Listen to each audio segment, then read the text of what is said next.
yo, what's going on out there, man? I'm telling you, it's the Rize Podcast on the Rize. You already know who it is. It's the host of the Rize Podcast, and the CEO of the Rize Podcast on the camera would say, I'm the damn host of the show. What's going on, good people out there? What's up? Hope y'all tuning in. Man, I'm telling you, y'all think it's 96, 98 outside. Today, it's $105 up in here today. The heat is on. I got my main man right here, future world champion. I ain't gonna give you too much, because you probably be looking for certain things, and you ain't gonna say you heard it from me. That's number one. My man Jahlil Hackett in the building. How you doing, man? Thank you for having me. Welcome Man, to the show. our pleasure, man. Our play. They say once bitten, but 2 times is a charm. And I got the brains of the operation, a father, a manager, a boxing historian, love his people, and he do know shit about boxing. Bernard Hackett up in the building. Appreciate y'all. Glad to be here. Man, what's going on, man? What bring y'all down here today, man? What bring y'all guys down here today? They had the ladies sparring today, you know, and I'm a proponent for women's sports in general. I coached girls middle school basketball. I've done track with girls. Oh, I ain't know that. Yeah, I love girls sports. I think that making women feel that they have just as much strength and empowered as anybody else is a beautiful thing, and sports gives them that opportunity. So when I heard that the young ladies respond today, I wanted to come get a visual of it. I wanted them to see, even though I'm not with Coach Calvin and them, that the coaches who coach predominantly the men, we do support what they're doing. And by the way, my fault. Let me put some respect on my boy name. I was waiting for it. Undefeated prospect, future world champion. Don't hit me, champ. I just turned 53. Yeah, I probably can give you a little bit, but they going, what they say, disqualify me because I'm a hoe. You know what I mean? Yeah. But I wanted to ask you, saying that I didn't know that you was a multi-sports. You know, you touched other sports as far as training and stuff like that. Is it any way that you could take anything from the other sports and add those components to boxing? Definitely. For me, I think when you're coaching a sport, you have 2 different coaches. I think you can have a coach who is a great game plan coach. To me, Dean Smith was the greatest game plan coach that I've ever seen. He knew how to put the X's and O's together. And then Coach K, he came right behind Dean Smith. Those are X's and O's guys. But then you have other coaches who are great at getting the physical body prepared to do what it has to do. That's your coaches that do strength and conditioning. Those coaches I look at more now than I ever did, because all of those pieces come together to be able to put into Jahlil.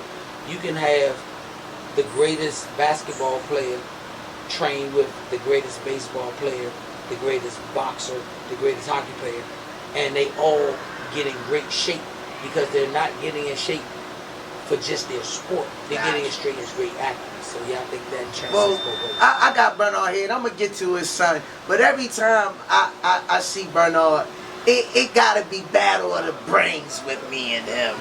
See, he pours down those mental blessings on me. So I'm gonna throw some things at you real quick.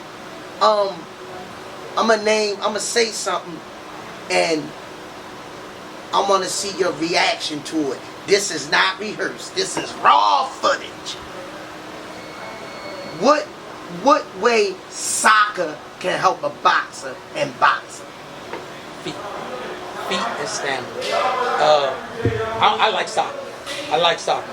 When you see these young soccer players and they can manipulate the ball with their feet at full speed. Can you imagine if one of them said, I want to try boxing? The footwork will be impeccable because that's what they're based on. Footwork. They figured out how to make their feet operate as hands and feet at the same time. I'm going to throw one more at you, and then I'm going to go to my boy, Jahlil. I always wanted to ask somebody that really know about the sport these questions, and you fit the mold. Tennis.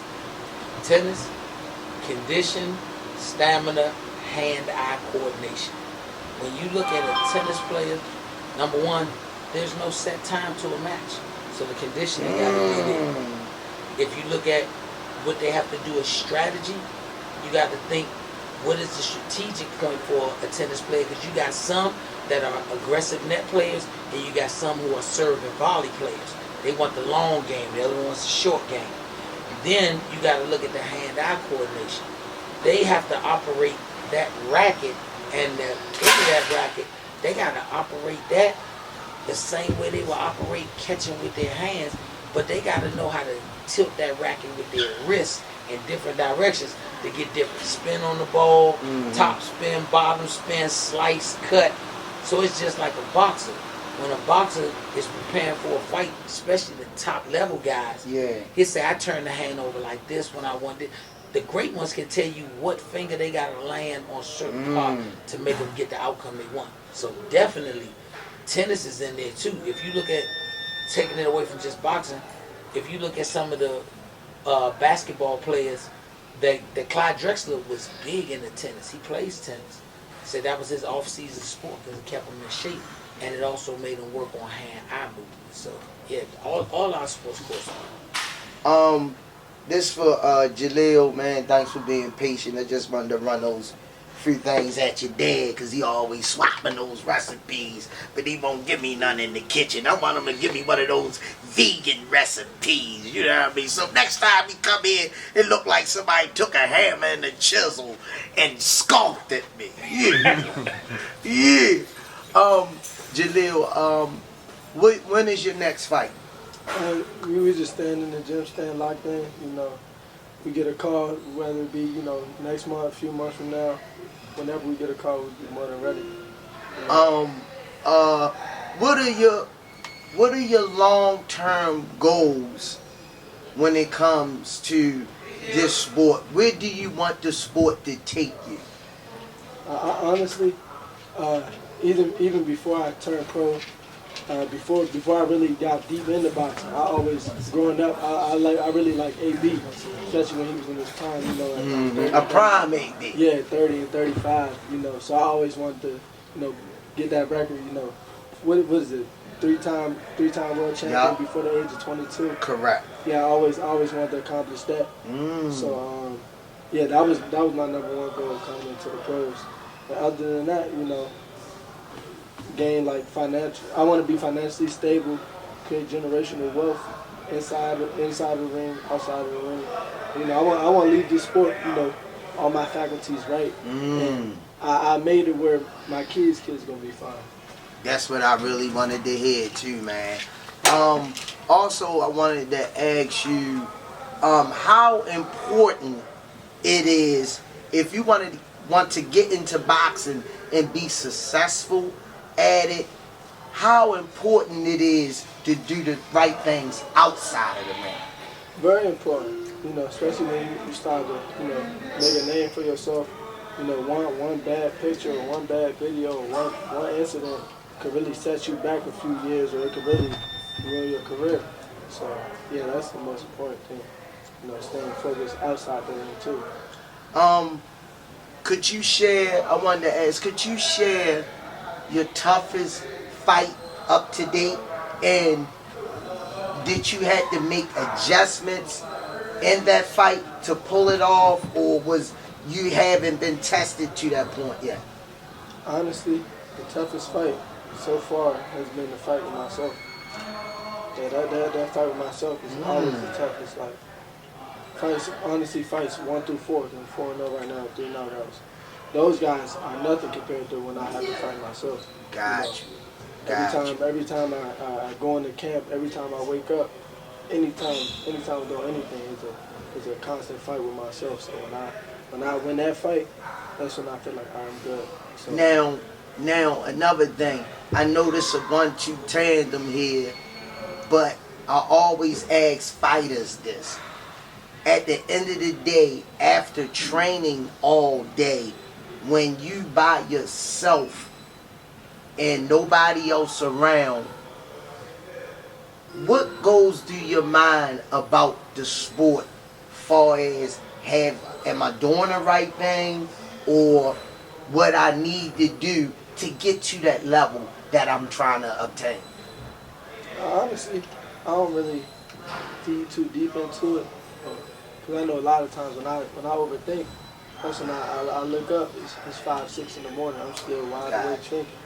So I just, I leave it in God's hands. The team that I got around me, I let them do what they do on the outside, or when it comes to negotiating, when it comes to fights or anything. And me, I just, I prepare it and I go in there and perform. Well, we all know, and if you could cut it with a butter knife in this room right now, he got the right person in this corner. He got a good role model in this corner, because a lot of people, and it's not to step on nobody, because this is not the platform to do that, and we don't do that on the Rize podcast, but we know that it's important that a man be in a man's life. A woman can do it too. I don't want y'all out there coming for me tonight on the podcast. A woman can do it too, but it's nothing like a man, because I always looked up to my dad. My mom was my mom, but my dad, she couldn't give me certain things that he would give me in the manner he would give me. My mom would say simple things. Remember, did you go down there and wipe them walls down like I told you? You hear that? My dad, nigga, get your ass down there and wipe them goddamn walls, and when you finish, come up here and see me before you go anywhere else. I like, whoa, authority. Somebody that's teaching me structure without biasness, because he giving me what he got. I'm not understanding it at that age, but now as I get older, it's a necessity that you instill structure in your kids. That's why we love Jahlil down here, man. It's like his home. This is his home down here. Calvin introduced me to Jahlil like 3-4 years ago, talking about him. I said, man, I gotta see this kid, man. But I know Calvin ain't gonna stamp nothing Calvin ain't gonna stamp nothing that ain't 100. But how many fights that you think it's gonna take, and we just guesstimating, to get to the point where you're starting to look for a title fight? Is it performance-wise or number-wise? Really both. In my opinion, I've been working on myself, bettering myself every fight. We coming up on fight number 5 soon. Okay. Honestly, by 10, it's like, now let's step it up. Let's go look for one of them belts. Okay. And will we campaigning at champ? We are welterweight, 147. 147. 147.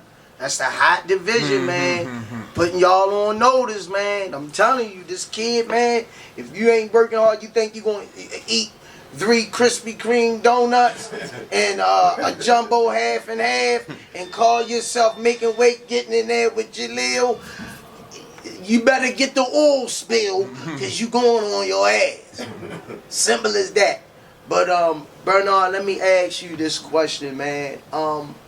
As we're going to put the father hat on right now. We're going to step out the coach's shoes. Come on, let me see you step out of it. You keep that game. You keep that game. Get the coach's shoes on. Now you in dad mode. This is what I want. As a father, as a parent, and as a dad, not an absentee dad, being in your son's life, do you ever worry about your son on the dad side in this sport, it's a dangerous sport? Yes. Every day. But maybe not for the reasons that people would think. I don't worry about the boxing part. I worry about the business part. And everything that's not boxing, in boxing is business. For me, if you ever had conversations with Calvin and Kenny, I've known them for years. A lot of people don't know, unless they've been in the amateur scene, that in some of the biggest fights that my son is fought in, I asked Calvin and Kenny to work the corner. I asked Calvin to work the corner in the championships at the Silver Gloves. And I respect them not as boxing coaches, but as men. They know how to lose. I know that sounds crazy, but I've never seen them disrespect their fighter or the other fighter when they've come up short. So many coaches know how to win, don't know how to lose. Part of life, and the part that nobody wants to teach, is how do I bounce back after I come up short? If you can't teach that in life, you'll never have any success in this sport.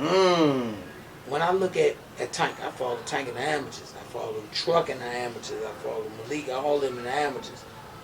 I saw Truck win, if I'm not mistaken, 7 straight silver gloves. He don't know how to lose. My looking at him at that time, like, this kid don't know how to lose. I've seen Tank lose. I've seen Tank lose, and I've seen Tank be really upset losing. And I've seen Calvin say, come here, how do we conduct ourselves? That wasn't a boxing question. That was a how do you conduct yourself? And I saw him accept that and change his whole facial expression, his whole body. Tell him, you can be upset you lost. But remember, we conduct ourselves in a certain way. That's when you can become a world champion. Because setbacks can either destroy your career or make your career better. But people see the setback. Nobody saw what led up to making you be able to overcome it. They got you. If you don't see Calvin do that type of stuff with Tank, with Truck, with Malik, then you don't know that they've already experienced the lows. So the highs don't overwhelm you. I look at Tank this last fight, and he wasn't out of control mentally. He was focused. Even when he had the during fight arguments with Rolly's corner, he was still in control. Sometimes fighters let emotions get so overwhelming that they lose complete control. Still cussing at him outside the ring, but you gotta wonder why you got hit on the chin, because you ain't got no control. So for me, it's the father. I want my son around men, because, like you said, men teach men how to be men. If I can't do something for my son, none of us know our day that it's over. When life comes to an end, when God says it's a wrap for you. But what if my day come and he ain't got to the championship level? He got to have men around him that can keep guiding him in the way that I would do. So as a father, mine wasn't putting him around boxers and boxing coaches. It was making sure your circle was encompassed by men, so that if something ever happens to me, your train don't stop. Like my grandfather used to say, one monkey don't stop no show. Yeah, definitely. I ain't gonna hold you guys up too long. Senior, you got anything you wanna ask? I see you over there. They like I'm just enjoying it. That's all. I'm just enjoying Coach it. Cal, got anything you want to say? Look, I'm up in the audience. my man. No, because it's paying respect and homage. No, I get it. I get it, Squeeze, but you know me, man. I know that. Well, turn it back around here. I got him. The artist formerly known as him. Yeah, that's y'all know who him is. I like that. But yeah. Him. Because I am who I am. I call him the Russell Simmons of boxing. He don't want nobody to know who he is. He don't want no credit for nothing. Nothing, He no. always been like that. But we gonna give him his flowers whether he want to or not. I'm only as good as the people I put myself around. My man. And I got myself around some good goddamn people. Okay. I'm gonna close out with this because Jahlil worked hard today. One more thing Yeah, before you close shoot, out. Bernard. Because I had a lot of people ask me, but I just didn't. And Zeb asked me about it. When Jahlil had the picture of him and Tank, and he was like Batman and Robin, and people were like, how can you be the guy who wants to ascend, but you cool with this Robin situation with Tank being Batman? And I always raised my son is the way I came up. I came up in an era where you respected dudes that was in front of you. That's how this. And that's what it do. Like, I've known this man forever. I respect this man for the work he's done, what he's put in. And when you get that opportunity to where Batman even want to let you put the Robin mask on, you got to wear that mask, because if you I always tell people, if you a Batman fan, there's been a lot of Batmans, been a lot of Robins. So where did Batman come from?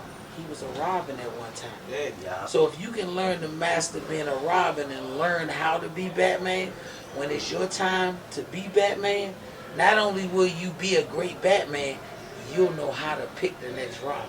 You said a key word. When it's your time. Yeah. Everybody go through that struggle, man. I sit back, and all of us stand in line.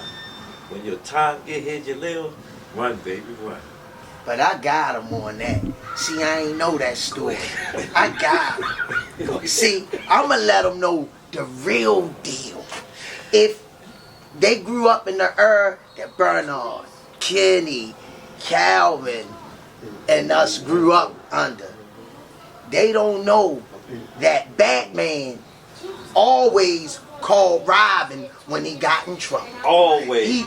Robin used to say Batman ass all the time. Yeah. And his favorite line was, "Holy dark cannoli." You get him too much. You get him too much on that joint. Jahlil Hackett, Bernard Hackett, Rize Podcast. We always say peace and hair grease. Thanks, James.